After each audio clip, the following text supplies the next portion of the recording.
Hello, today I'm going to tell you about using open educational resources at Alvernia. Open educational resources, or OERs, are free and open access resources used for teaching, learning, and research. OER materials are either in the public domain or are provided through Creative Commons. Users are freely able to reuse, adapt, and redistribute OER content in the classroom. Now you might be thinking to yourself, free? What's the catch? Well, I'm happy to report that there is no catch to using OERs. The OER movement has become more popular in higher education as it's a way to make materials accessible to students. For example, using open access textbooks means less out-of-pocket costs to students who are likely already paying a lot of money for their education. OERs also provide opportunities for communication between educators and collaboration in the development of teaching materials. As educators learn more about how others in their field teach, they can find new ways to liven up their own teaching styles. One thing to remember when using OERs is that because this is a collaborative process among educators, we want to give credit where credit is due. So if you're using OER materials in the classroom or adapting an OER activity or assignment, make sure to credit the original source. There are several different formats that OERs can take. One of the clearest examples of OERs are open textbooks. There are several platforms that can be searched to find open access textbooks for a variety of disciplines. Some examples include OpenStax, an open access textbook repository from Rice University, BC Open Collection, a collection of hundreds of open access textbooks funded by the government of British Columbia, and InTech Open, which has several titles in the physical sciences, life sciences, health sciences, and social sciences.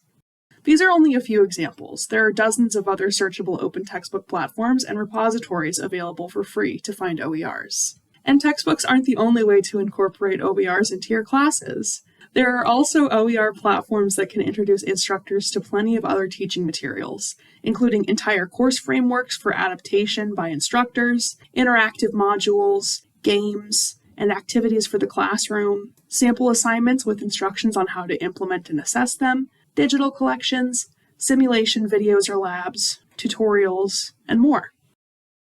Similar to the open textbook platforms, there are platforms dedicated to directing educators to OER materials in a variety of modalities, not just textbooks. These include the Multimedia Educational Resource for Learning and Online Teaching, or MERLOT, the Openly Available Sources Integrated Search, OASIS, and Open Educational Resources Commons, or OER Commons. I'm going to quickly show you how to search for OERs using one of these platforms. Today we'll be using OASIS. This process will look similar on other OER platforms, it's just that they might have different filters available for narrowing down content as well as different interfaces. On OASIS's website, you can either choose to browse OER materials by their format, or you can search using keywords.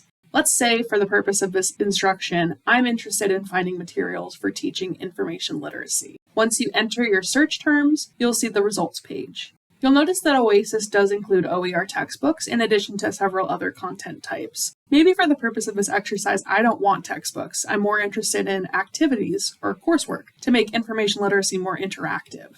I can narrow my search to exclude unwanted source types by selecting course materials under type. And as I scroll through results, one that catches my eye is this information literacy in the escape room. This might be an interesting activity I could either use or adapt for use in my own instruction.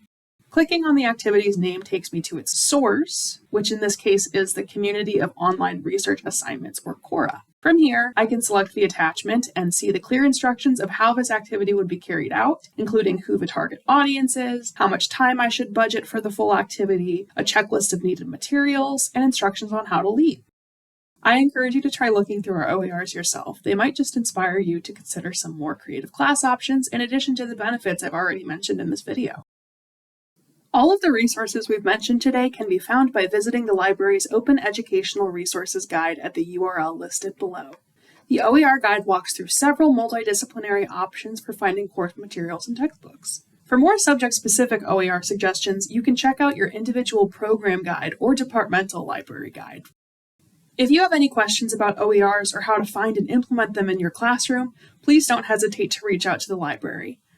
Alvernia's librarians are here to help you with your classroom and research needs. You can contact the library by either calling 610-796-8223 or emailing us at alvernia.library@alvernia.edu. Thanks for watching.